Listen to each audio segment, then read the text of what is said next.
You should write इन हिंदी। आज नेहा का 10वीं कक्षा का रिजल्ट है। घर पर सभी उत्साहित हैं।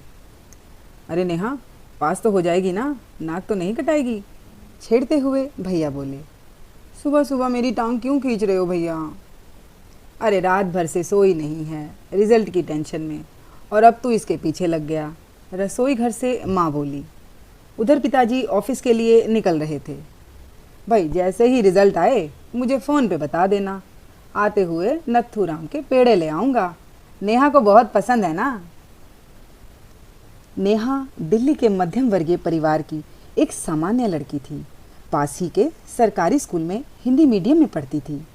10वीं की परीक्षा में काफ़ी मेहनत भी की थी और आज रिजल्ट का दिन था। जैसे ही घड़ी ने 10 बजाए दोनों भाई बहन स्कूल पहुंच गए। नेहा फर्स्ट डिवीज़न में पास हुई थी। परिवार में सभी खुश थे। माँ ने उस रात खीर पूरी भी बनाई। 10वीं के बाद अब 11वीं में स्ट्रीम चुनने की बारी थी। क्योंकि परिवार में सभी कॉमर्स बैकग्राउंड से थे तो बिना किसी शंका के नेहा को कॉमर्स दिला दी गई। नेहा खुश भी थी। ठीक भी है, घर में ही गाइडेंस मिल जाएगी और ट्यूशन का खर्चा भी बचेगा। नेहा का बड़ा भाई कॉलेज के फाइनल ईयर में था और समझदार भी था। अक्सर उसे छोटी बहन के भविष्य की चिंता रहती थी। क्योंकि नेहा को बचपन से ही भैया से ही मार्गदर्शन मिलता था तो उनके कहे पर अमल करना स्वाभाविक भी था। 11वीं कक्षा के रजिस्ट्रेशन के लिए वह भाई के साथ स्कूल गई। वहाँ एक फॉर्म भरना था जिसमें सभी डिटेल्स डालनी होती थी। वहाँ एक कॉलम था जिसमें भाषा का चुनाव करना था। उसमें भाई ने बिना पूछे झट से अंग्रेज़ी भर दिया और काउंटर पर बैठी मैडम को जमा भी करा दिया। स्कूल से घर पहुंचने तक पूरे रास्ते में नेहा पूछती रही, भैया मुझे अंग्रेज़ी में लिखना नहीं आता, मैं नहीं कर पाऊंगी, अंग्रेज़ी मीडियम मुझसे नहीं होने वाला। एक अजीब सी चिंता और बेचैनी उसके चेहरे पर देखी जा सकती थी। लेकिन भैया ने समझाते हुए बोला, सपने तेरे बड़े बड़े हैं, साकार करने के लिए कुछ मेहनत करनी होगी, कुछ नया सीखना होगा। ठीक है, मैं जानता हूँ शुरू में होगी थोड़ी मेहनत, ज़्यादा करनी पड़ेगी, थोड़ी प्रॉब्लम भी आएगी, लेकिन बाद में तो सब कर लेगी। बड़ा भाई ऐसे बोल रहा था जैसे नेहा की काबिलियत को उससे भी ज़्यादा जानता हो। फिर एक हफ्ते बाद स्कूल शुरू हुआ, यानी नेहा की पहली 11वीं की क्लास, और वो भी अंग्रेज़ी मीडियम में। नेहा प्रेयर के बाद नई क्लास, नए बच्चों के बीच अटपटा सा, या यूं कहें कि खुद को मिसफिट फील कर रही थी। पहला पीरियड शुरू हुआ। टीचर ने हाज़िरी ली और फिर पढ़ाना शुरू कर दिया। विषय था इंडियन इकोनॉमी। मैडम 90% अंग्रेज़ी में ही पढ़ा रही थी। इंग्लिश मीडियम जो था, जो कि नेहा के बिल्कुल सर के ऊपर से जा रहा था। इकोनॉमिक्स की क्लास ख़त्म हुई। नेहा को आज स्कूल एक सज़ा के समान लग रहा था। 4 पीरियड के बाद रिसेस हुई, लेकिन लंच भी करने का मन नहीं था नेहा का। अंग्रेज़ी मीडियम की विकट समस्या ने जो घेर रखा था उसे, मन में अनेकों नकारात्मक विचार थे और उनमें था आक्रोश भैया के प्रति। क्या ज़रूरत थी भैया को अंग्रेज़ी मीडियम दिलाने की? हमेशा अपनी चलाते हैं मुझ पर।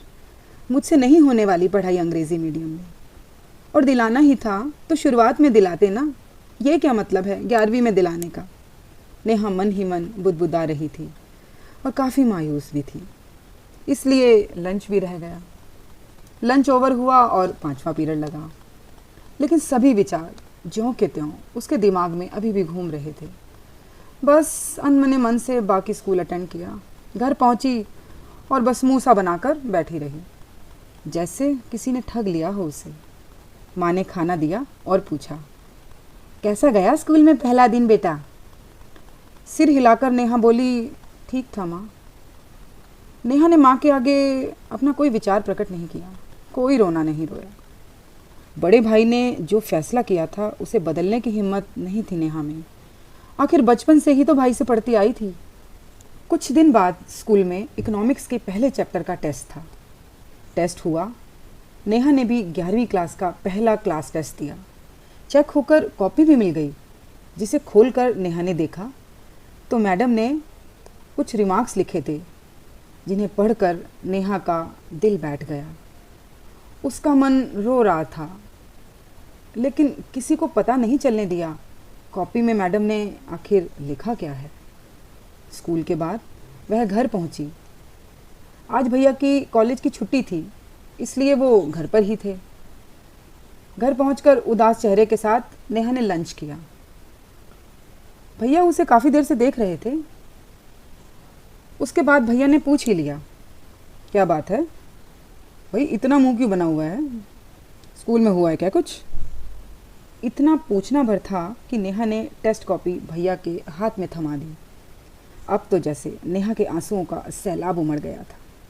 भैया ने कॉपी खोली और उसमें रिमार्क्स थे, यू शुड राइट इन हिंदी। नेहा रोती ही जा रही थी और सुबकते हुए बोली, भैया मेरा मीडियम चेंज करा दो प्लीज़, मुझसे नहीं होगा, मेरे लिए अंग्रेज़ी मीडियम बिल्कुल असंभव है। अब तो देखो मैडम ने भी लिख ही दिया ना कि हिंदी में लिखो। भैया नेहा की हालत अच्छी तरह देख रहे थे, लेकिन अपने सपने पर जो उन्होंने नेहा के लिए देखा था और उस पर किए गए फैसले पर दृढ़ता से कायम रहते हुए बोले, सब होगा, तेरे से नहीं होगा तो किसी से नहीं होगा। तू अंग्रेज़ी मीडियम में ही पढ़ेगी और कुछ हफ्तों में ही एडजस्ट हो जाएगी। तेरे भविष्य के लिए तुझे ये करना होगा, मेहनत करनी होगी, मन लगाकर।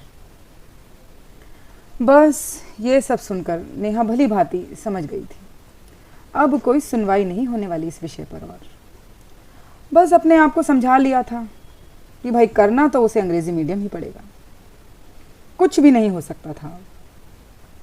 हर रविवार को भाई कॉन्सेप्ट समझाने के लिए उसकी पूरी मदद करता था। वैसे अकाउंट्स और मैथ्स में तो वो काफ़ी अच्छा कर लेती थी, लेकिन जो अंग्रेज़ी भाषा का खौफ था वो उससे निकल ही नहीं पा रही थी। इसलिए थ्योरेटिकल सब्जेक्ट्स में ढाक के 3 पात, इसलिए भैया जितना समझाते सब मिट्टी। नेहा को स्कूल में क्लास वर्क करने में खासी मशक्क़त करनी पड़ती थी। लड़कियां तो सब अपनी तड़ी में रहती थी, तो फिर किसी से ख़ास मदद भी ना मिलती। कई बार काम अधूरा ही रह जाता और होमवर्क ना करने की वजह से मैडम अक्सर उसे क्लास में पनिशमेंट देती और अक्सर फिर बाहर ही खड़ा कर देती। सभी लड़कियां हंसती थी, कितनी स्टूपिड है, सभी हंसते थे। लेकिन एक थी रीमा, वो ऐसी ना थी।